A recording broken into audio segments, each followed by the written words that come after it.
Oi, pessoal. Esse é mais um episódio da série Diálogos, realizada pelo Instituto Inhotim. Eu sou o Juliano Borim, curador botânico do Instituto, e hoje eu vou conversar com Samuel Gonçalves. O Samuel é professor, doutor em botânica e administra uma página, Um Botânico no Apartamento, tanto no YouTube quanto no Instagram. Lá ele publica vídeos e dá dicas sobre cultivo e curiosidades sobre as plantas, né? E hoje a gente vai conversar um pouquinho com ele sobre essa aproximação que as plantas tiveram com as pessoas e esse movimento chamado Urban Jungle. Samuel, muito bem-vindo. É ótimo ter você aqui, um grande prazer.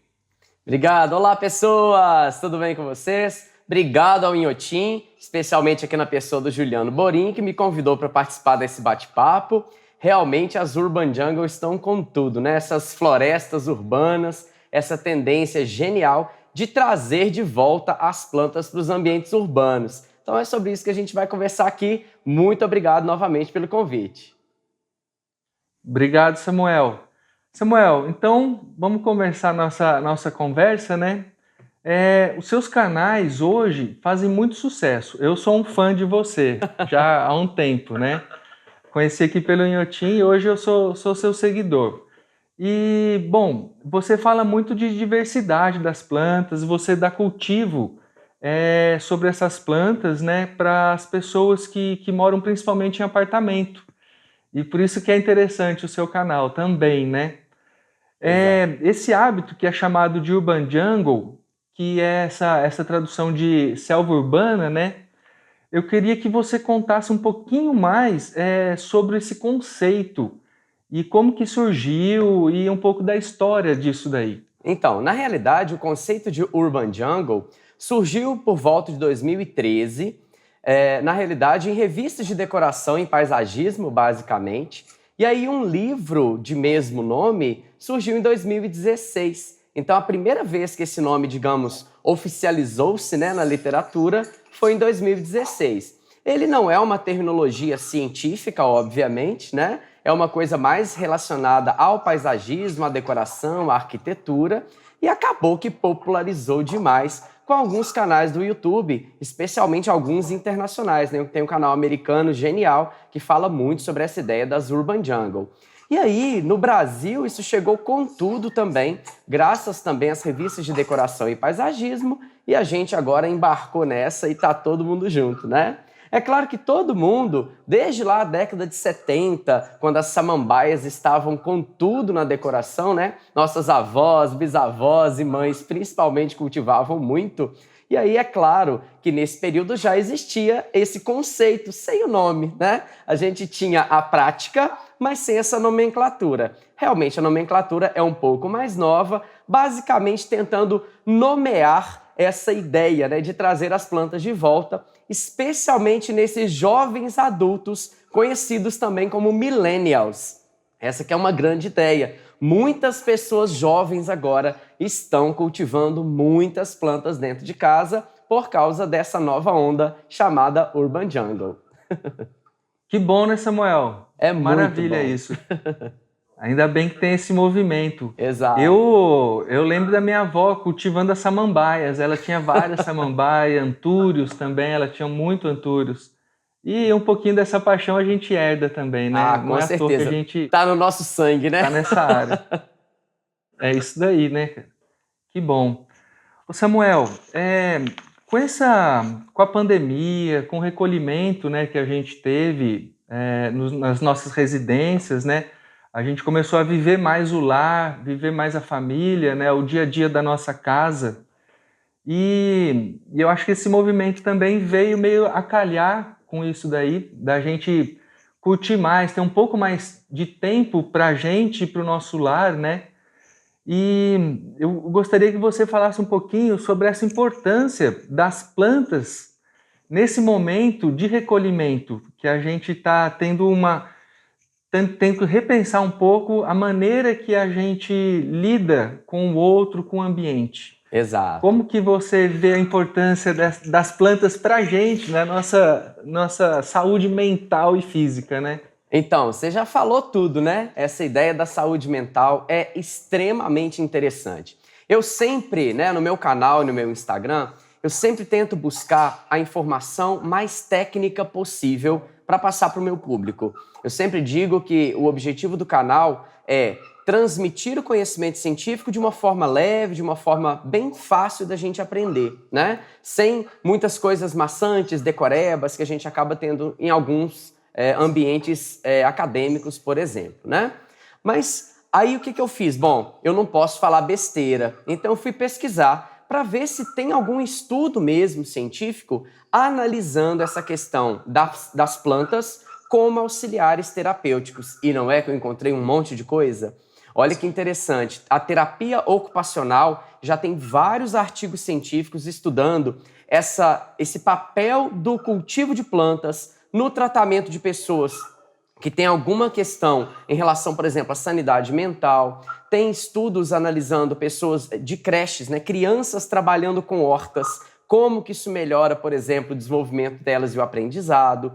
E é óbvio que a gente pode perguntar para um monte de gente, aliás, várias pessoas vêm me relatar no meu canal e no meu Instagram, exatamente assim, como que as plantas me ajudaram a sair da depressão. Isso é muito interessante. As plantas têm um ciclo, né, muito lento, a maioria delas. Então as pessoas aprendem mais a ter paciência, a ter empatia. Elas aprendem que as coisas não podem ser tão rápidas como elas acham que tinham que ser. Ou seja, acaba ajudando também no tratamento da ansiedade. E apesar de parecer uma coisa só da cabeça de um monte de gente que cultiva planta, não, tem estudo científico mesmo mostrando que isso acontece. E nesse período que a gente está vivendo, né, e principalmente há um tempo atrás, que foi esse baque, né, esse início da pandemia, em que estava todo mundo em casa de repente, o cultivo de plantas trouxe muito alívio para muita gente, né? Então aumentou demais tanto a busca por plantas, quanto o estudo das plantas também. Isso foi extremamente interessante. E não só das Urban Jungle. Suculentas, por exemplo, aumentaram demais a procura, as vendas, as buscas na internet, né? Isso é muito interessante. Que legal, Samuel. Tem isso da gente precisar, né, estar junto da natureza, biofilia, né, da gente gostar de estar junto da natureza, né? Tem um movimento também de caminhadas em florestas, né, para você relaxar, sentir novamente. Eu também trabalhei em alguma ONG, eu trabalhei numa ONG na Inglaterra e a gente trabalhava com pessoas com deficiência, principalmente psicológica, e era com horta, né? Então era muito bom para essas pessoas, tranquilizavam demais elas, melhorava muito a lida com elas e elas com o ambiente também, né?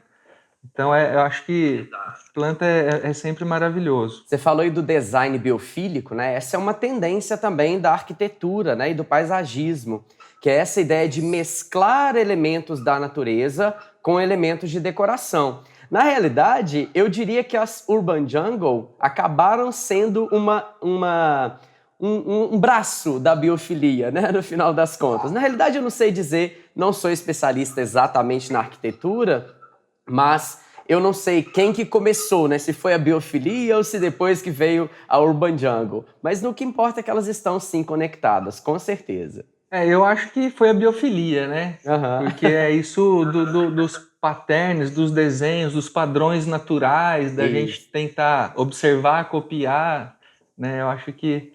Mas é interessante, é uma discussão bacana para a gente até aprofundar um pouco mais aí. Olá, Samuel. Eu tenho uma dúvida no cultivo das aráceas. Qual o melhor adubo? Como e quando adubar? Usar adubo foliar ou no solo? Genial. Então, substrato para arácea, a gente às vezes tem o equívoco de pensar que só matéria orgânica resolve, né? A gente tem que sempre, isso vale para qualquer tipo de planta, e as aráceas obviamente não serão diferentes. Aliás, gente, para quem não está entendendo o que a gente está falando de arácea aqui, né? Não sei quem é que está vendo exatamente esse vídeo nosso agora, mas sigam depois, dá uma olhadinha lá no tour que vocês têm, né, Juliano? O tour virtual que vocês têm sobre as aráceas, Isso. que é genial. Aí vocês vão aprender tudo isso que a gente está falando aqui também, que é muito bom. Agora, as aráceas a gente tem que analisar o ambiente natural delas, né? A maioria dessas plantas vive em ambientes de florestas sempre úmidas, com muita matéria orgânica no substrato. Então, o que é essa matéria orgânica, né? Um monte de folha que cai das árvores onde elas estão, que as aráceas geralmente são plantas de subbosque, e algumas epífitas ou hemiepífitas, né? Subindo, então, nos troncos das árvores. Literalmente, então, que tipo de solo que tem nessas florestas? É um solo bem leve, bem aerado, mas rico em fibras e matéria orgânica. Então, você pode fazer uma mistura na sua casa, por exemplo, com um pouquinho de humus de minhoca, que vai dar essa questão da matéria orgânica, ou até mesmo esterco, desde que seja curtido. Eu sempre prefiro indicar o humus de minhoca porque é mais prático, né? Quase todo mundo encontra em qualquer floricultura ou garden center, é bem tranquilo.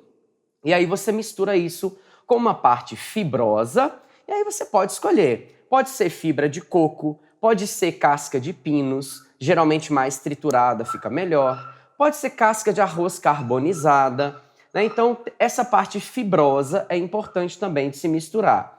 E uma parte drenante. Qual que é um dos materiais mais indicados que quase o mundo inteiro está usando hoje em dia? A perlita expandida. A perlita expandida gera muita aeração e ajuda na leveza também desse substrato, favorecendo a saúde das raízes, né? Então, o que não pode de jeito nenhum para nenhuma planta? Vamos generalizar assim para ficar fácil? Solo compactado. Praticamente nenhuma planta gosta daquele solo socado, né? Duro, aquela terra vermelha bem seca. Isso não é bom para planta nenhuma. Para arácea, então, é a morte para elas. Esse ambiente compactado acaba evitando a quantidade necessária, quer dizer, acaba reduzindo a quantidade adequada de oxigênio, gerando então a podridão dessas raízes pela proliferação de fungos e bactérias anaeróbicos, né, que se desenvolvem nesse ambiente com pouca oxigenação. Então a leveza é muito importante para o substrato de qualquer planta, mas muito importante principalmente para as aráceas. Ah, adubação, né? Samuel. Esqueci de falar da adubação. Adubação, qual adubo você então, gosta de utilizar? Adubos são várias opções, né? Eu sempre, porém, recomendo assim, você vai começar a adubação na sua casa, no seu apartamento, não tem como errar com adubo líquido. Adubo líquido é o mais prático, porque ele não queima folha, ele não queima a raiz, ele não queima o caule das plantas, porque geralmente as concentrações deles são muito baixas. Então, sugestão, usar um adubo líquido equilibrado, 10, 10, 10. É só você chegar em qualquer floricultura ou garden center assim, tem adubo 10, 10, 10? Líquido? Eles vão te indicar. Siga a recomendação da embalagem em relação à diluição e utilize uma vez ao mês nas suas plantas. Esse é o básico, mas você pode com o tempo querer usar o granulado, só que ele é mais concentrado, um pouco mais perigoso de queimar. E hoje em dia tem uma novidade, né, no mercado, que é o Osmocote, que é, na realidade, um adubo de liberação lenta. Ele é bem mais fraco também no sentido de queimadura, ele raramente queima uma planta, e você tem que usar uma dose muito pequena.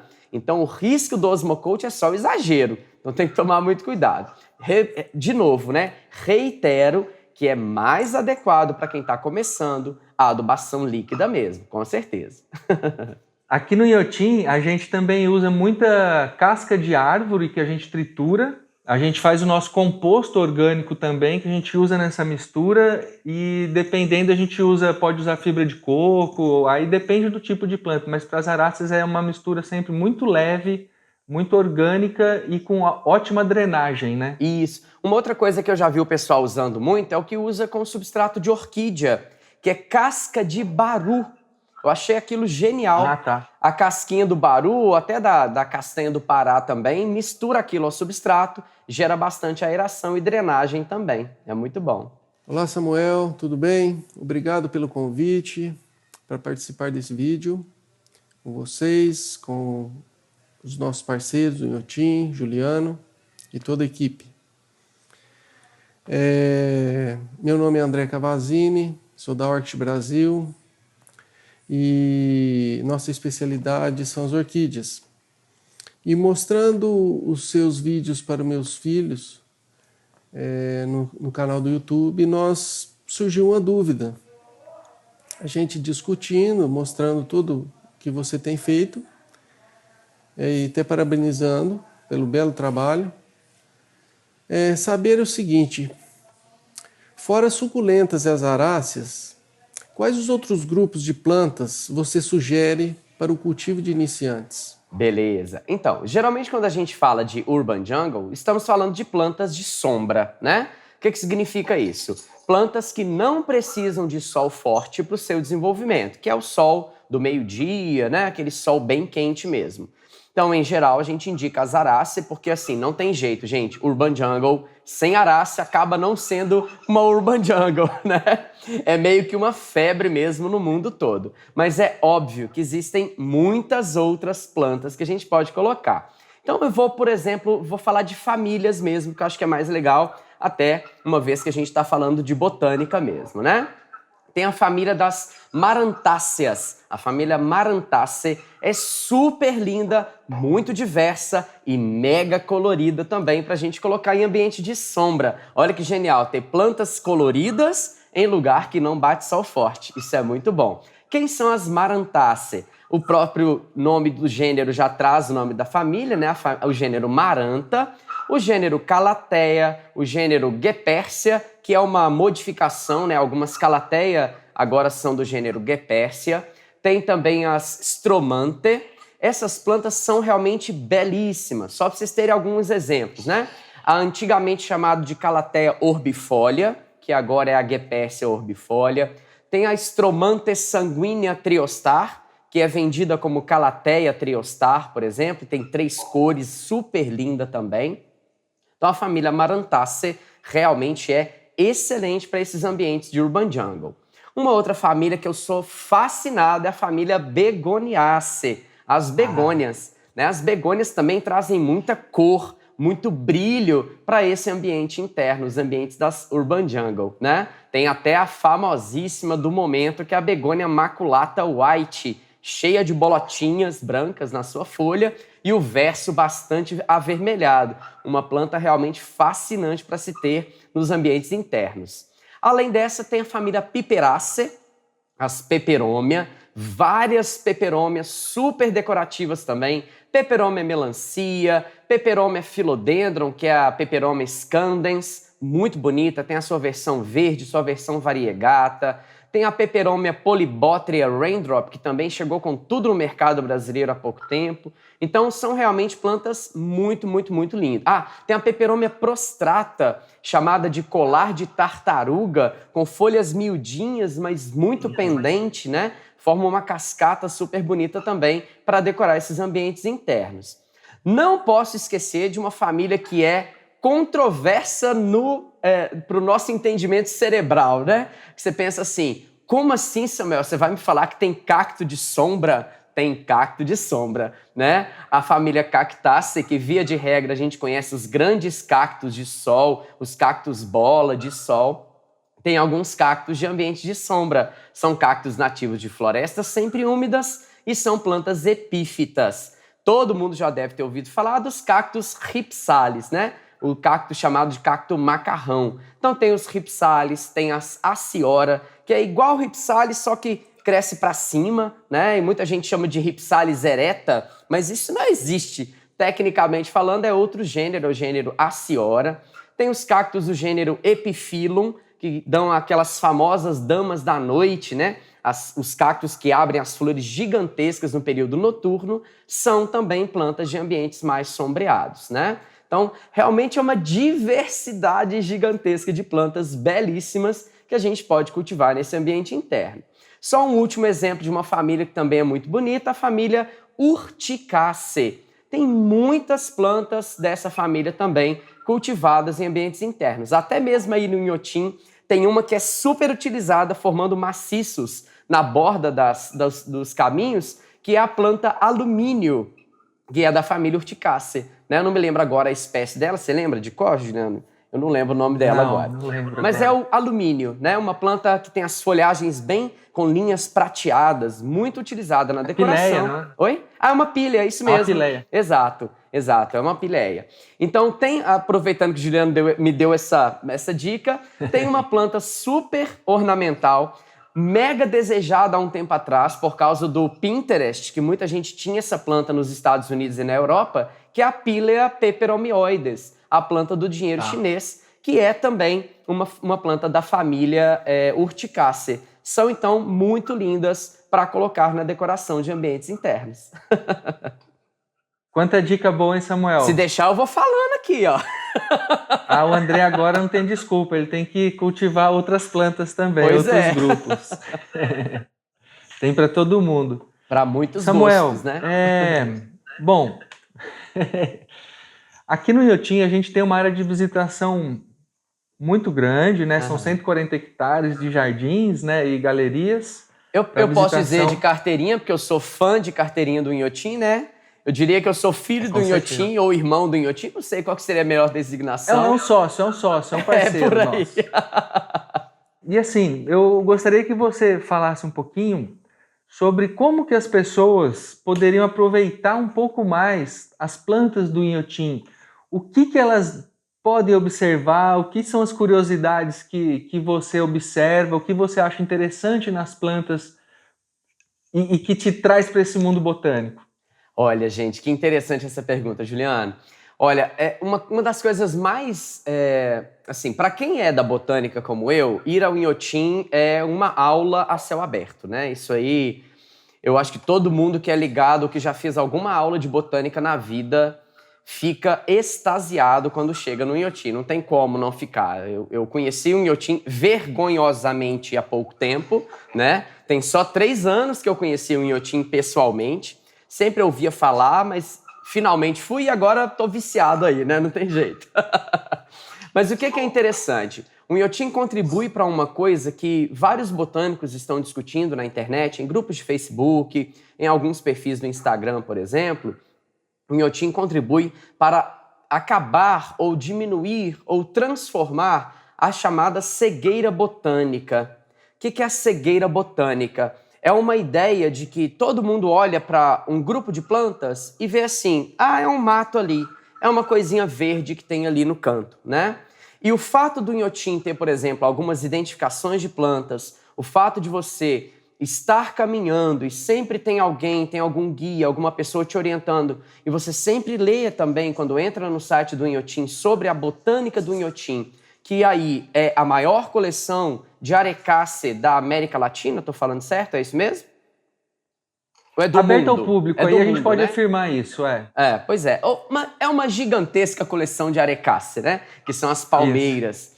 E é uma das maiores coleções de Arácea também do mundo. Ou seja, não tem como você não ver palmeira no Inhotim e não tem como você não ver Aráceas no Inhotim. Tem filodendro subindo para tudo quanto é planta, tem um monte de Arácea decorando também os caminhos por onde a gente passa, né? Então, essa contribuição para evitar a cegueira botânica, trazendo então o nome das plantas, essa ideia de que as plantas têm um conceito, de que elas têm grupos, de que elas são agrupadas em famílias e que tem gênero, que tem espécie, e a importância de cada uma dessas plantas, seja no seu dia a dia, seja no ponto de vista ecológico, realmente tem essa contribuição que eu acho, assim, genial no Inhotim. E, literalmente, quando a gente está caminhando, sempre tem uma surpresa, né? Então, a cada praça, a cada caminho, a cada estradinha que você vai, ou a cada, até mesmo galeria de arte que a gente chega, ao redor dessas galerias sempre tem uma ornamentação fabulosa, né? Pedro Neri brilha sempre, né, na questão do paisagismo aí do Inhotim, e realmente ele consegue trazer essa ideia de misturar os elementos naturais com as galerias de arte. E assim, para quem não foi ao Inhotim, eu não sei o que você está fazendo até hoje, a gente tem que ir no Inhotim, porque é simplesmente fascinante nesses 2 aspectos principais, né? Eu diria o aspecto botânico e o aspecto da arte. Não tem como não se apaixonar por esses 2 pontos aí do Inhotim, com certeza absoluta. Que bom, Samuel. A gente procura sempre isso mesmo, trazer o mundo botânico, desvelar um pouco esse mundo botânico, Exato. Essa cegueira, né? Abrir os olhos um pouco, desembaçar, né? Porque... E trazer um pouquinho de informação sobre etnobotânica também, que a gente acredita que isso consegue ligar as pessoas mais com as plantas. Não somente o nome latim, o nome científico. Sim, é muito interessante, inclusive o último jardim, né, que foi inaugurado no Inhotim, o Sombra e Sim. Água Fresca, que tem várias frutíferas disponíveis, inclusive, para consumo. Para quem também não foi ao Sombra e Água Fresca, recomendo demais. Já comi frutas deliciosas aí no meio do caminho, realmente maravilhosas. E é muito interessante você ver essa questão de como as plantas estão realmente inseridas no nosso cotidiano, né? E o Inhotim mostra isso muito bem também, com certeza. Samuel, gostaria de perguntar uma questão mais filosófica até. Tem um escritor, Stefano Mancuso, ele escreveu um livro falando sobre A a Revolução das plantas. Né? É um livro muito, muito interessante. E eu gostaria de saber de você, que é um amante da natureza, um amante das plantas, e que mora numa capital. Você mora em Belo Horizonte, né? Você mora num apartamento. Então, eu gostaria de perguntar, o que você acha, o que você pensa que as plantas podem ensinar às cidades e às pessoas que estão nessas cidades? Olha que interessante, hein? Essa aí você me pegou de surpresa, hein, Juliana? É interessante, né? Até o pessoal me pergunta, você é PhD? Eu falo, não sou PhD porque eu não fiz um doutorado filosófico, né? Que é o PhD oficialmente. Mas eu acho que é uma ideia muito genial. Realmente o Stefano Mancuso brilhou nesse livro dele, é muito impressionante, né? E só para a gente tentar fazer uma conexão com algo, para quem não leu o livro, né? Algo que é bem curioso, seria mais ou menos a gente correlacionar isso com o filme Avatar. Essa ideia da interconexão das plantas, dos organismos, né?